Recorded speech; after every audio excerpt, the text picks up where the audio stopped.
Nine-time PGA Tour winner, including the 2012 Players Championship. Matt Kuchar, how you doing? Yeah, thanks, Mark. Doing great. We've kind of lucked out, and kind of doing all the things that you're able to do. The social distancing part. Fortunately, the golf courses up here are open. The tennis courts are open, and we've got a ping pong table, of course, up here at the house. So we're playing lots of ping pong and kind of doing our part to social distance best we can.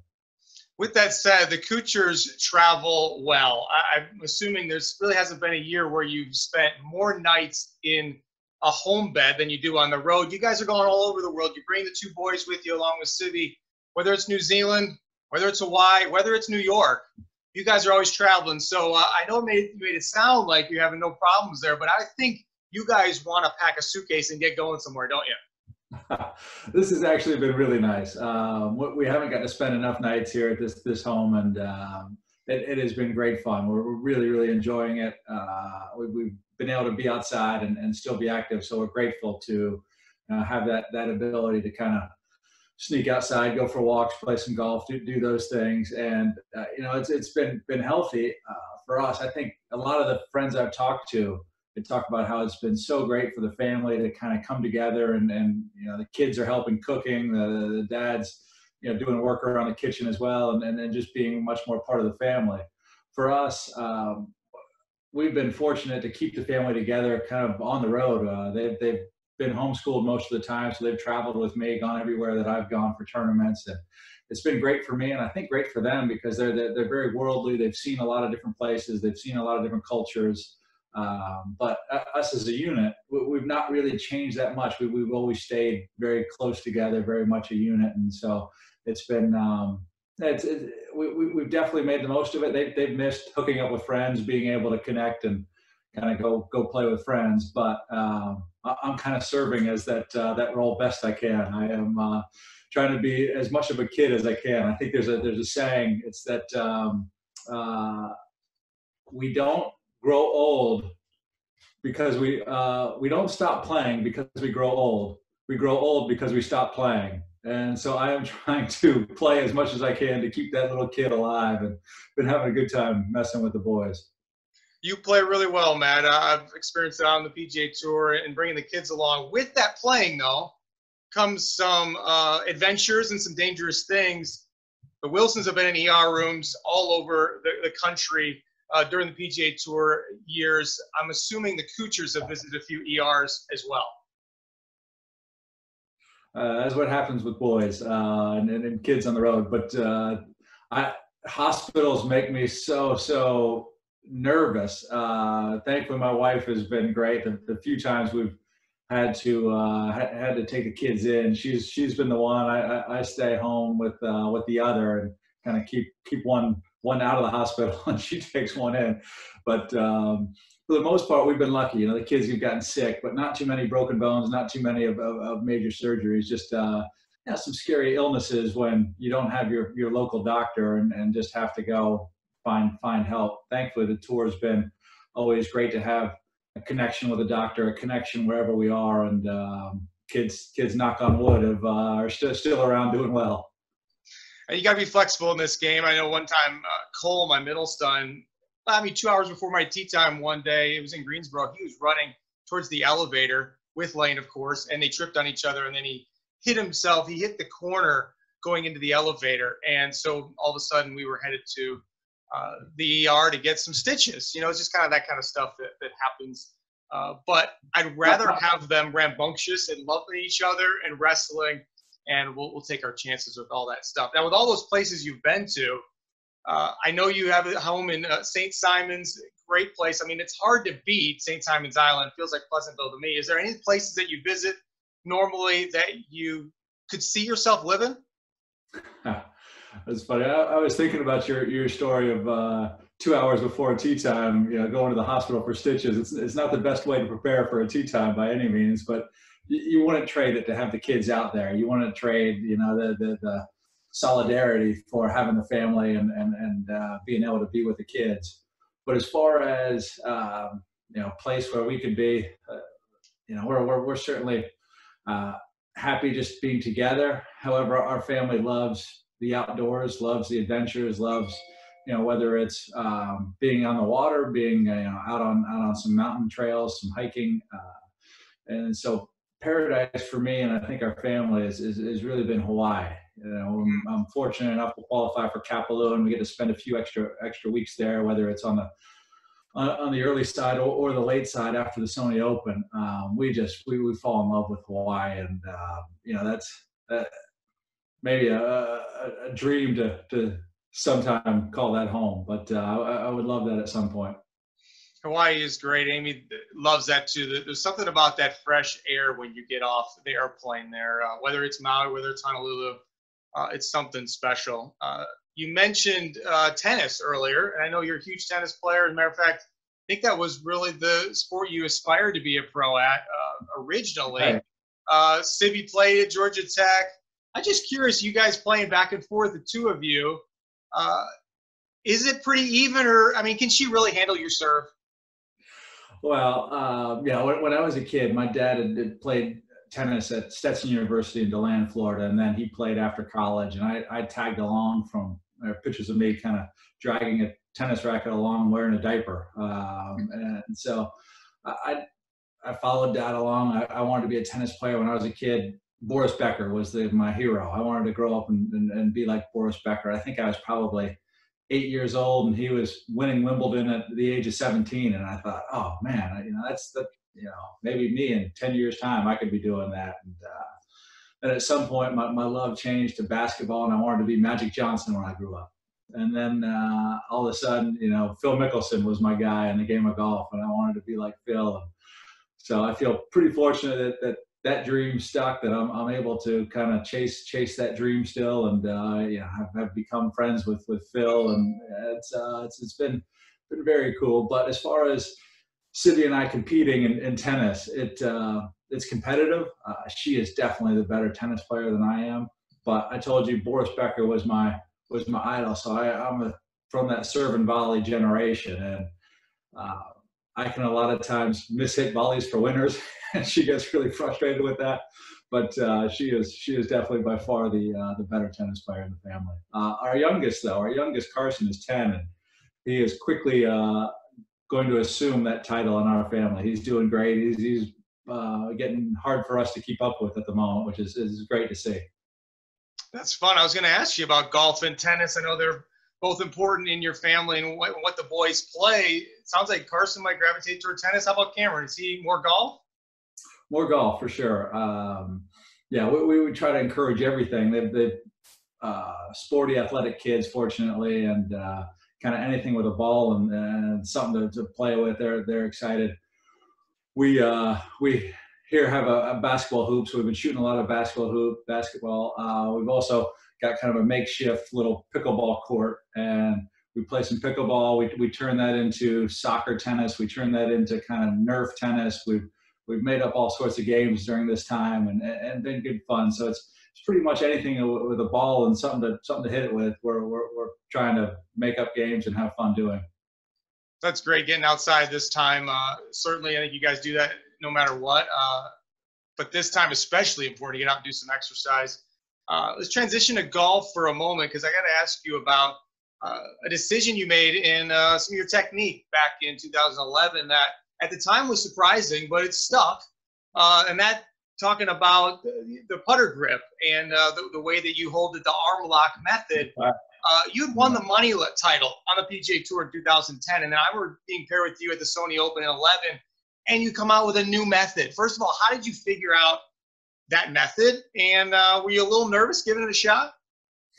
Yes, I was nervous, but it was I guess it came to be because I go out during the kind of lead up to the Hawaii swing and to the West Coast. I go set up shop at the Vintage Club in Palm Springs, and just an amazing place, amazing kind of place to train and get ready for the year.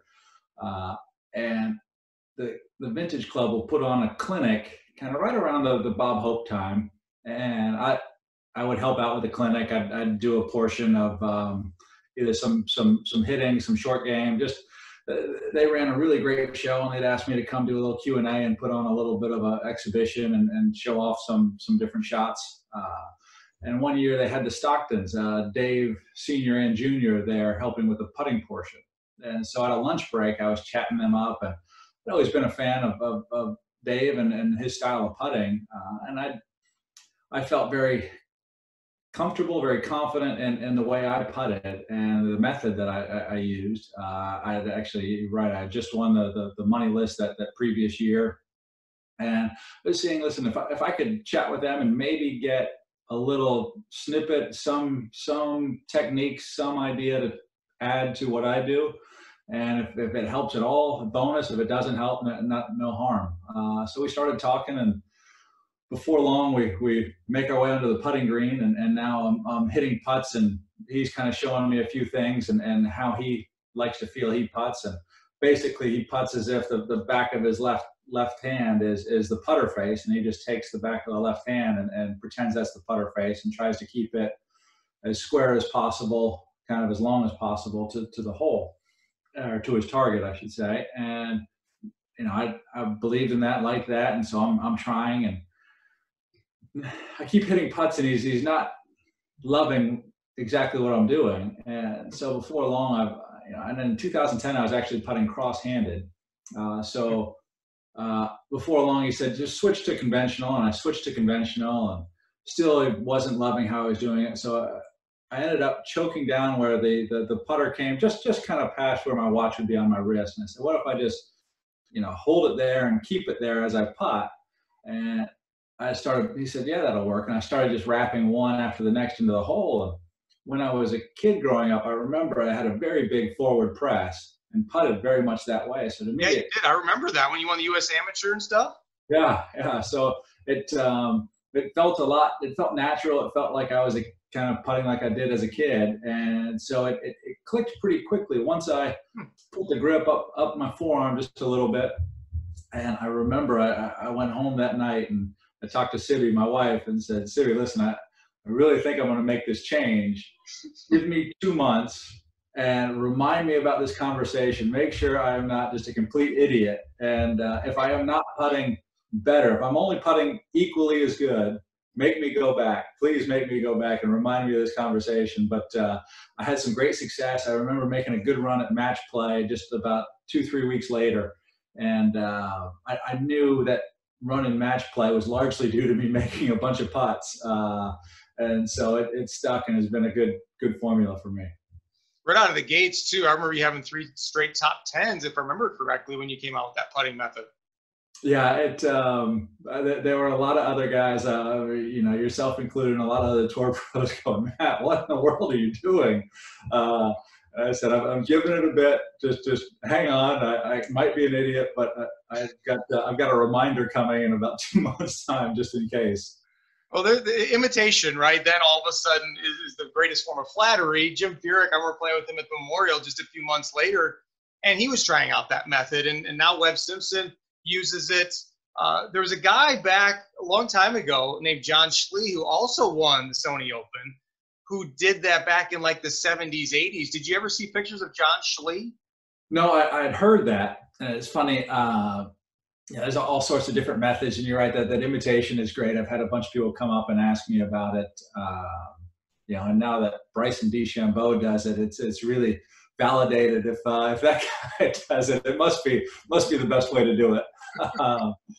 But every year Masters Week, Bernard Langer will come up to me on the putting green and ask to see my putter, and it's the same conversation every year. But I'm a big Bernard fan, and he comes and we chat a little bit about putting. And of course, he did it where he kind of held the putter grip way up, just the left hand, the left arm, and did left hand low and gripped onto his forearm. And so he'll grab my putter and he'll do a couple my way, then I'll do a couple his old way, and say, if they ever take away his method, he's going back to that extension up the left arm. And he said when he putts, all he would feel when he did it his old method was his shoulders moving. He'd be kind of so locked in that he'd just feel his shoulders and back doing all the work, where nothing in his arms or hands. I'm assuming that's you too. Are you thinking just rocking the shoulders? Yeah, I do. It keeps, having that kind of shaft run up and the grip run up the forearm. It kind of keeps a lot of extra hand and wrist movement. So it is a lot more big muscles that do the work. It's nice to not have to think about that. You just lock it in and go with it. It's a pretty tremendous story, Matt. And obviously now 10 years later, still using it. It's obviously working just fine. And it sounds like you didn't have to have that conversation with Sibby 2 months after. Exactly. PGA Tour finally came out with some news here about the remaining schedule for 2020. Possibly, it looks like no fans the first 4 weeks starting at Colonial, the middle of June. What are your thoughts on the proposed schedule to finish off 2020? No, listen, we all got fingers crossed that happens. A lot a lot is going to be based on what the government says, what the local and state authorities, what sort of clearance we get. Fingers crossed that we start getting a hold on this virus and get things managed where we can go back to some sort of normalcy. And I do believe golf could be the first sport back. Golf is a sport where it is easy to social distance. We could go out there and kind of abide by all the regulations and all the ideas to social distance. Right now at our local club, I go out with the boys. We just carry our own bags. We play just as ourselves as a family. But the pins are in, the cups are kind of raised with a kind of artificial bottom, so the ball only goes in an inch below the surface. You don't touch the pin. You just easy to grab your ball out. No rakes. So nobody's really touching anything but their own equipment. And you feel like you're still safe. You're outdoors. You're doing the right thing. And I think it'd be great for the country to see some people getting back to normalcy, and that being some sports again. I think most of us, myself included, wake up and I don't watch Sports Center anymore. I used to love turning Sports Center on in the morning, and now there's no real need anymore. And so I think there's a want for sport. I think golf could really be the first sport back, hopefully lead the way. But again, that takes a lot to happen between now and then, but fingers crossed, I sure hope it does. We do too, of course. And one moment, Matt. Hey, Graham, you can go up and maybe play on your iPad. I think he's done with e-learning. He's like, hey, Dad, I'm done with Zern.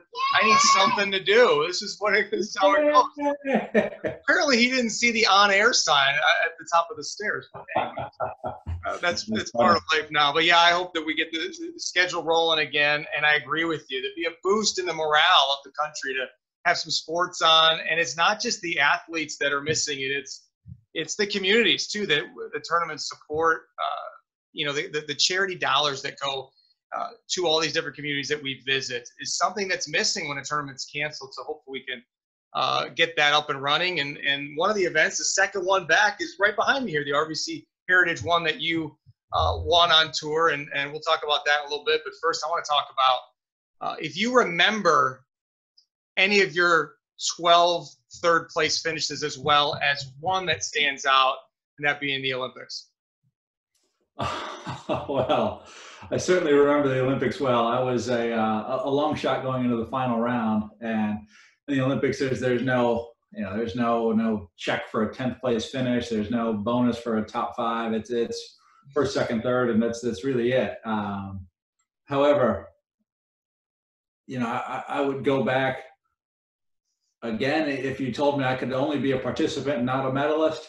100%, I would go back to be an Olympic participant, to be considered an Olympian. They say once an Olympian, always an Olympian, and just to have fulfilled that dream. That was a childhood dream I thought may never happen because golf wasn't an Olympic sport, and for all of a sudden to become an Olympic sport, to be able to participate, what a thrill, what an honor, and then to go and have an amazing final round, to end up getting third place, to get the bronze medal.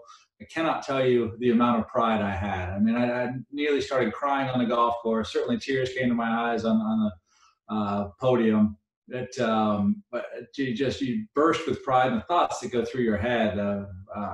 I had a grandfather pass away not too much before that Olympics, and his parents were immigrants from the Ukraine, and so he grew up being a huge fan of his heritage from the Ukraine, but so proud to be an American. Fought in World War II, kind of was that great part of that greatest generation, and could not be more proud of being an American, but also his Ukrainian heritage, and to think his grandson was up on the medal stand at the Olympics is something that brought me to tears as I was up there, and still even thinking about it, I start welling up a little bit. Do the kids occasionally walk around with it around the house, put it around their neck, and enjoy it like they were the Olympian? While it was new for sure. It's got its fair share of dings and scratches in it now. It's been a fun thing to show off. I think one of the things that when I do have it and am able to share it and show it off, just the sheer weight of it is so impressive. I think most people, anytime they get their hands on it, just can't believe the sheer weight of the medal. And it is one of those things I'm certainly hugely proud of, and really enjoy showing off as well.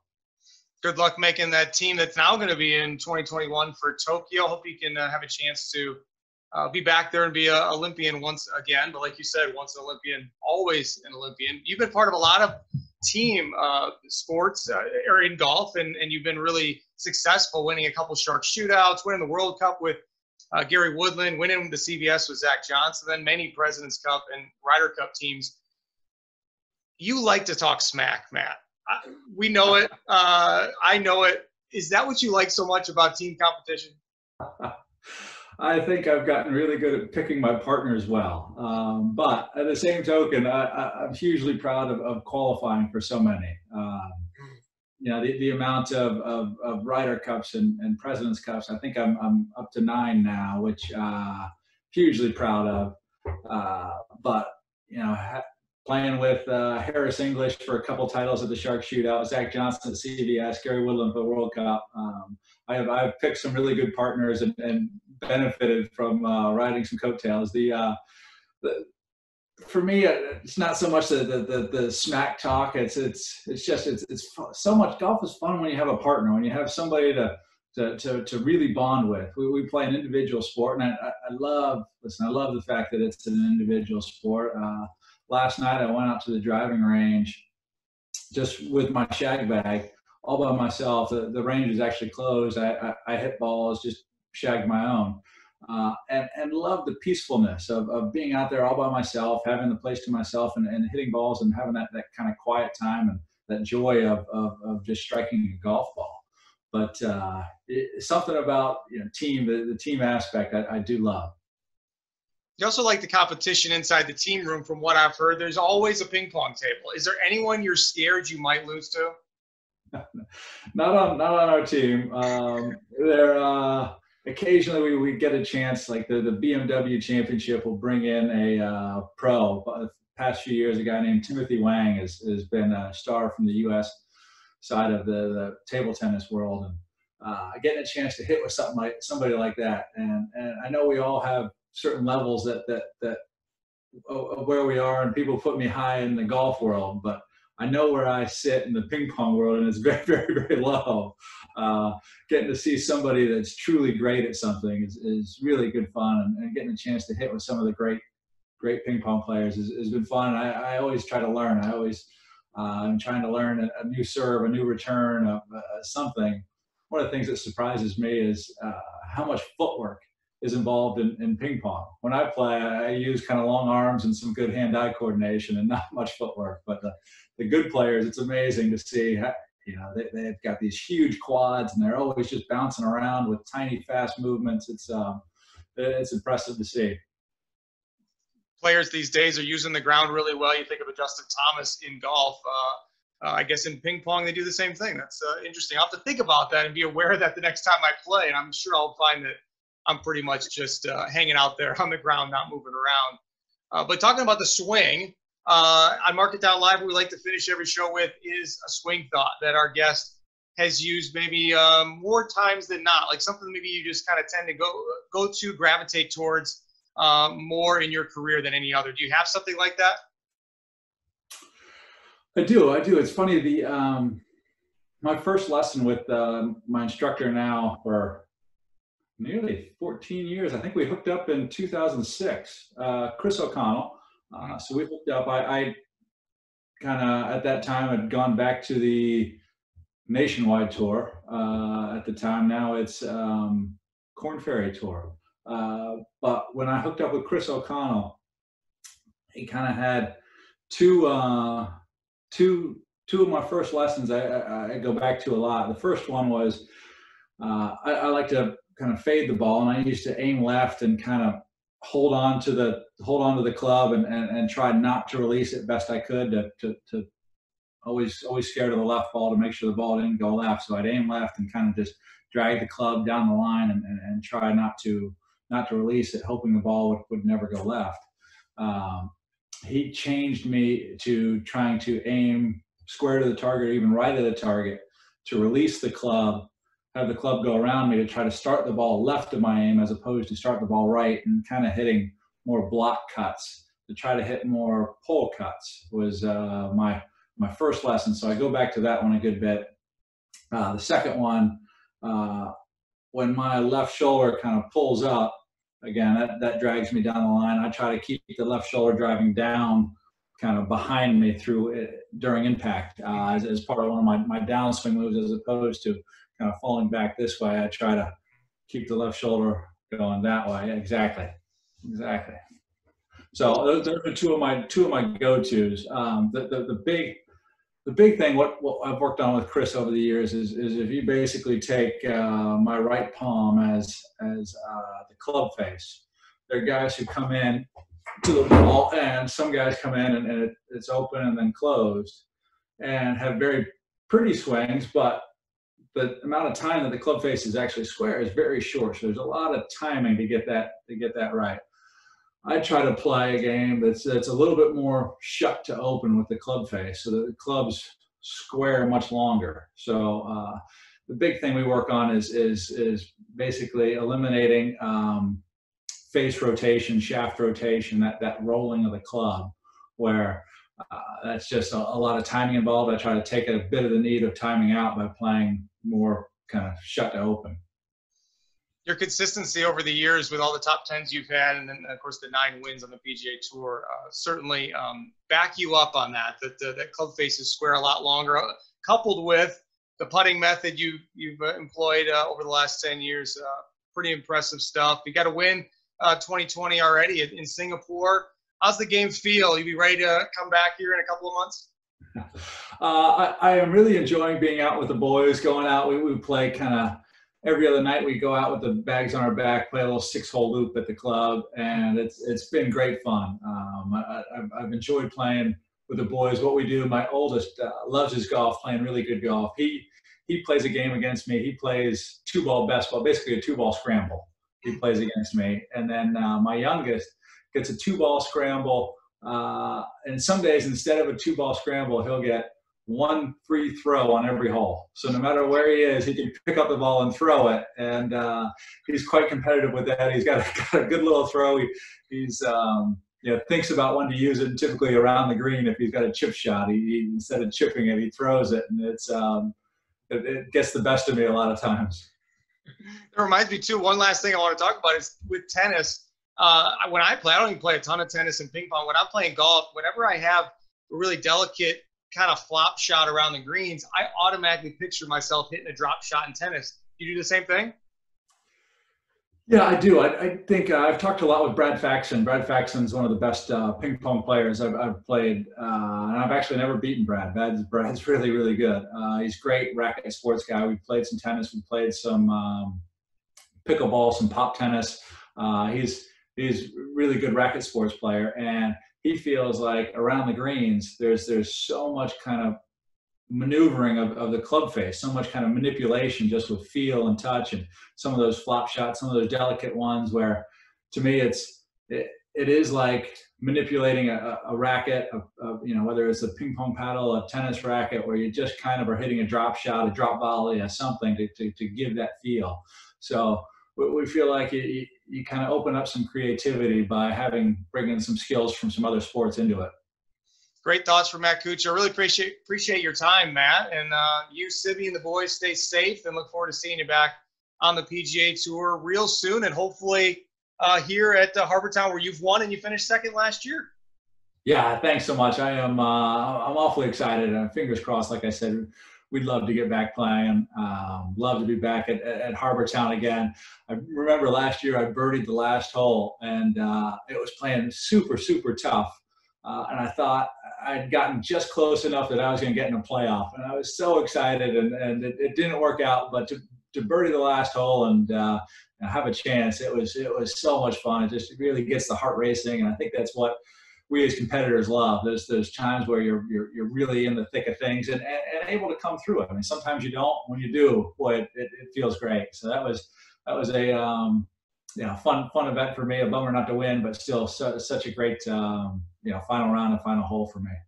That is very satisfying. I know you're excited to get back into the competition where you don't have to play against somebody who's got two best balls or a throw involved, and you can play against other PGA Tour players. So good luck when you get back, Matt. Thanks again. Mark, thanks for having me.